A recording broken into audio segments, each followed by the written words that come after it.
আসসালামু আলাইকুম। শুরু করছি জনপদের খবর, সাথে আছি মোহাম্মদ রাইহান। এখনকার এই সংবাদ আয়োজন একই সঙ্গে চ্যানেল আই এর ইউটিউব চ্যানেল এবং চ্যানেল আই এর ওটিটি প্ল্যাটফর্ম স্ক্রিনে লাইভ স্ট্রিম হচ্ছে। ময়মনসিংহের তারাকান্দায় যাত্রীবাহী বাস, অটোরিকশা ও পিকআপের সংঘর্ষে ৩ জন নিহত হয়েছেন। এ ঘটনায় আহত হয়েছেন কমপক্ষে ২৫ জন। বেলা 11:30টার দিকে ময়মনসিংহ শেরপুর মহাসড়কের বাগুন্দা এলাকায় ওই দুর্ঘটনা ঘটে। ফায়ার সার্ভিস ও স্থানীয়রা জানান, ময়মনসিংহ থেকে ছেড়ে আসা একটি যাত্রীবাহী বাস ওভারটেক করতে গিয়ে পিকআপ ও একটি অটোরিকশার সাথে সংঘর্ষ হলে ঘটনাস্থলেই ৩ জনের মৃত্যু হয়। গুরুতর আহত হন আরও কমপক্ষে ২৫ জন। ফুলপুর ফায়ার স্টেশনের ইনচার্জ জানান, ৩ জনের মরদেহ উদ্ধার করা হয়েছে। আহতদের উদ্ধার করে হাসপাতালে পাঠানো হয়েছে।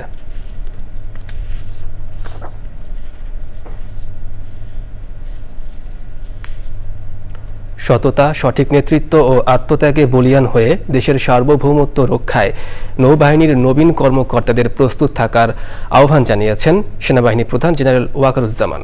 চট্টগ্রামের পতেঙ্গায় বাংলাদেশ নেভাল একাডেমিতে বাংলাদেশ নৌবাহিনীর গ্রীষ্মকালীন রাষ্ট্রপতি কুচকাওয়াজ অনুষ্ঠানে প্রধান অতিথির বক্তব্যে তিনি এই আহ্বান জানান। এর আগে সেনাবাহিনী প্রধান তরুণ নৌ কর্মকর্তাদের মনোজ্ঞ কুচকাওয়াজ পরিদর্শন ও সালাম গ্রহণ করেন।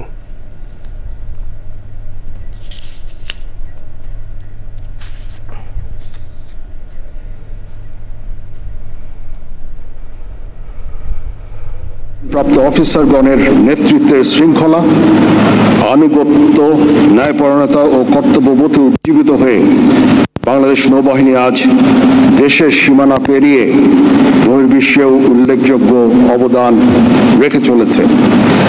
আজকের দিনটি সকলের জন্য আনন্দের দিন, কারণ বিএনএতে দীর্ঘ ৩ বছরের কঠোর প্রশিক্ষণ শেষে আজ তোমরা বাংলাদেশ নৌবাহিনীতে কমিশন লাভ করতে যাচ্ছ। এই জন্য তোমাদের জানাই আমার আন্তরিক অভিনন্দন। গাইবান্ধায় বিএনপি নেতার বাসভবনে হামলা, ভাঙচুর ও আগুন দেওয়ার ঘটনায় করা মামলার তদন্ত বন্ধ হয়ে আছে। সন্ত্রাসীদের আরও হামলার আশঙ্কায় আতঙ্কে বাড়ি থেকে বের হতে পারছেন না বিএনপি নেতার পরিবার। এনামুল কবির রূপমের রিপোর্ট। গাইবান্ধার সাদুল্লাপুর উপজেলা বিএনপির সাংগঠনিক সম্পাদক উজ্জ্বল চৌধুরীর মৃত্যুর পর বিগত ফ্যাসিস্ট সরকারের নানা রোষানলে পড়ে পরিবারটি। একই আঙ্গিনায় বসবাস করা অন্য 2 ভাইয়ের পরিবারও বিপাকে পড়ে। বিভিন্ন হয়রানির কারণে ক্ষতিগ্রস্ত পরিবারটি 5 আগস্টের পরে যখন উঠে দাঁড়ানোর চেষ্টা করছিল, তখনই তাদেরকে উচ্ছেদ করতে হামলা চালায় সন্ত্রাসীরা। আগুন দেয়া হয় বসত বাড়িতে। আমার একটা ছোট ভাই বিএনপির সহ সাংগঠনিক সম্পাদক ছিল, সে মারা গেছে। বাড়ি ঘরে আগুন দিয়েছে এবং আমাদেরকে প্রায় অস্ত্রশস্ত্র নিয়ে বাড়িতে হামলা করে জীবন নাশ করতে চায়।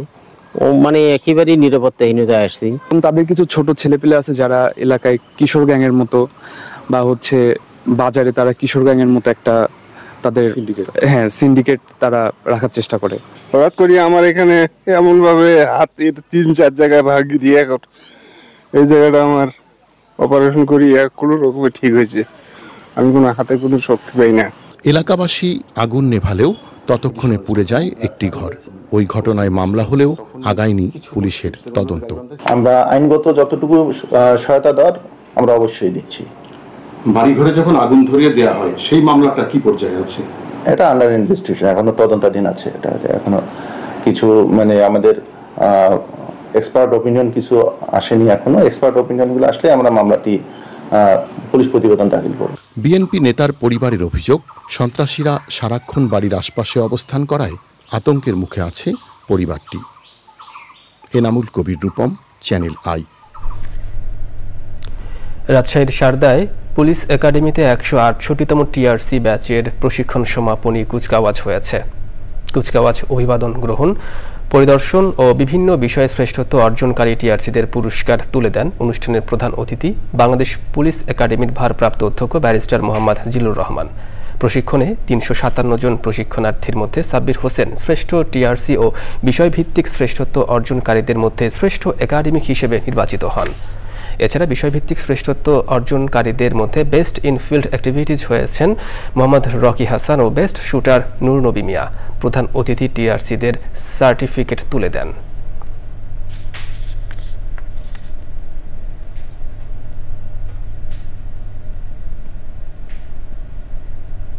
তার সকল প্রতিবন্ধকতা জয় করে একটি স্থিতিশীল মর্যাদাশীল রাষ্ট্র হিসেবে বিশ্ব দরবারে সুপরিচিত।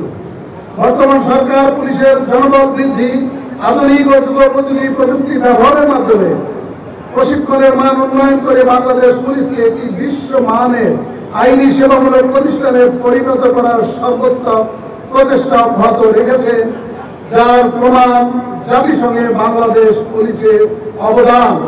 এবং ইতিমধ্যে আপনারা জেনেছেন বাংলাদেশ পুলিশ জাতিসংঘের শান্তিরক্ষা বাহিনীতে সারা বিশ্বে 1 অথবা 2 নম্বরে অবস্থান করছে। রংপুরকে 1 নম্বর জেলা হিসেবে প্রতিষ্ঠায় পদক্ষেপ গ্রহণ নিয়ে প্রধান উপদেষ্টা ও রংপুর সিটি কর্পোরেশনের প্রশাসকের কাছে 72 ঘন্টার মধ্যে জবাব চেয়েছে রংপুরের সম্মিলিত ছাত্র জনতার প্ল্যাটফর্ম। সংবাদ সম্মেলন করে সংগঠনের সভাপতি সামি ইবনে অম্বর ও সাধারণ সম্পাদক সিয়াম আহসান আয়ান জানান, অন্তর্বর্তী সরকারের প্রধান উপদেষ্টা নিজেই রংপুরের দায়িত্ব নেওয়ার পরও চীনা হাসপাতাল, আন্তর্জাতিক বিমানবন্দর, বিভাগীয় স্টেডিয়াম সহ কোনো উন্নয়ন কার্যক্রম বাস্তবায়ন হয়নি। বক্তারা বলেন, রংপুরের উন্নয়ন নিয়ে সন্তোষজনক জবাব না পেলে বৃহত্তর আন্দোলন গড়ে তুলবে সম্মিলিত ছাত্র জনতার প্ল্যাটফর্ম। এবারে প্রতিনিধিদের পাঠানো তথ্য ভিডিও চিত্র নিয়ে রাজীব আহমেদের রিপোর্ট। রংপুরে 25তম নারী ট্রেনি রিক্রুট কনস্টেবল টিআরসি ব্যাচের সমাপনী কুচকাওয়াজ হয়েছে। এতে 458 জন শিক্ষার্থী অংশ নেন। প্রধান অতিথি এডিশনাল আইজিপি আকরাম হোসেন প্রশিক্ষণার্থীদের অভিবাদন গ্রহণ ও কুচকাওয়াজ পরিদর্শন করেন। মেহেরপুর শহরে জামাত ইসলামীর ওয়ার্ড সভাপতি সম্মেলন হয়েছে। প্রধান অতিথি ছিলেন কেন্দ্রীয় সহকারী সেক্রেটারি জেনারেল মাওলানা রফিকুল ইসলাম খান। সিলেটের কোম্পানিগঞ্জে বিএনপির ভারপ্রাপ্ত চেয়ারম্যান তারেক রহমানের রাষ্ট্র অবকাঠামো মেরামতের 31 দফা বাস্তবায়নে জনসভা করেছে উপজেলা বিএনপি। প্রধান অতিথি ছিলেন বিএনপির জাতীয় নির্বাহী কমিটির সহ সাংগঠনিক সম্পাদক মিফতা সিদ্দিকী। কুড়িগ্রামে গণসমাবেশ করেছে ইসলামী আন্দোলন বাংলাদেশ। প্রধান অতিথি ছিলেন ইসলামী আন্দোলন বাংলাদেশের সিনিয়র নায়েবে আমির মুফতি সৈয়দ মোহাম্মদ ফয়জুল করিম শায়েকে চরমনায়। বরিশাল সদর উপজেলার শায়েস্তাবাদ ইউনিয়নে ভাঙন কবলিত বিভিন্ন এলাকা পরিদর্শন ও স্থানীয়দের সাথে মতবিনিময় করেছেন বিএনপির জাতীয় নির্বাহী কমিটির সদস্য আবু নাসের মোহাম্মদ রহমতুল্লাহ। চাঁদপুরের মতলব উত্তরে নিশ্চিন্তপুর বাজারে বিএনপির দলীয় নেতাকর্মীদের উপর সন্ত্রাসী হামলার প্রতিবাদ সভা করেছে দলটির নেতাকর্মীরা।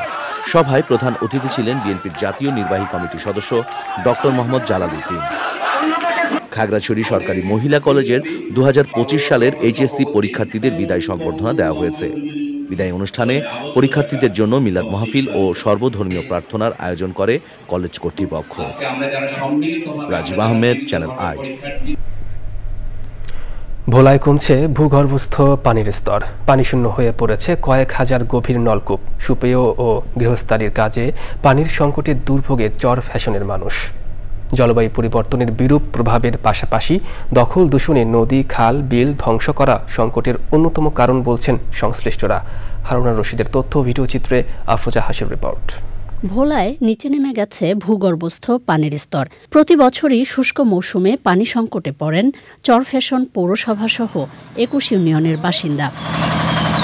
সরকারি ও ব্যক্তি উদ্যোগে স্থাপন করা প্রায় 50,000 গভীর নলকূপ পানিশূন্য।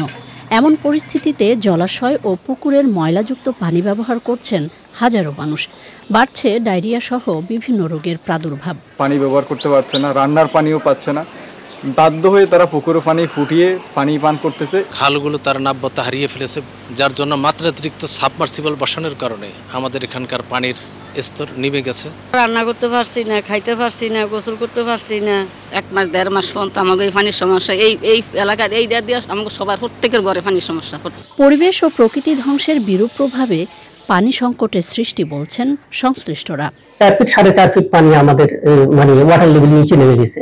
ঠিক বাঁচতে হলে আমরা যেন নির্বিচারে জলাভূমি ভরাট না করি, বৃষ্টির পানি ধরে রাখার জন্য আমরা পানি স্বল্পতার থেকে আমরা বাঁচতে পারি। জলবায়ু পরিবর্তনের বিরূপ প্রভাবে পানি সংকট সহ নানা প্রাকৃতিক দুর্যোগে বিপর্যস্ত প্রাণ প্রকৃতি।